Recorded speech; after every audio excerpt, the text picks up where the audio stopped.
অন্ধকারে ডুবে যায় ইসরায়েলের একটি পাওয়ার প্ল্যান্ট। সেন্সরগুলো প্রতিক্রিয়া জানাতে পারার আগেই সব শেষ।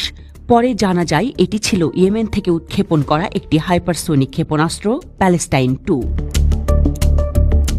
ইয়েমেনের হুথি গোষ্ঠী দীর্ঘদিন ধরে ইসরায়েল বিরোধী অবস্থান নিয়ে সক্রিয়। তবে এবার তারা দেখিয়ে দিল, শুধু রাজনৈতিক অবস্থান নয়, প্রযুক্তিগতভাবেও তারা এখন এক বিপজ্জনক শক্তি। প্যালেস্টাইন 2 নামেই বোঝা যায় এর প্রতীকী তাৎপর্য, কিন্তু এর ক্ষমতা একে শুধুই প্রতীকী রাখেনি, একে পরিণত করেছে এক কার্যকর যুদ্ধাস্ত্রে। এই ক্ষেপণাস্ত্রটির গঠন 2 স্তরের এবং এটি কঠিন জ্বালানি ভিত্তিক। এটি ইরান নির্মিত ফাতেহ 110 মডেলের উপর ভিত্তি করে তৈরি, তবে আরও উন্নততর। গতিতে এটি হাইপারসোনিক শ্রেণীর হওয়ায় প্রচলিত ক্ষেপণাস্ত্র প্রতিরক্ষা ব্যবস্থা যেমন আয়রন ডোম বা ডেভিস স্লিং একে আটকাতে পারে না। এর সর্বোচ্চ পাল্লা প্রায় 2150 কিলোমিটার।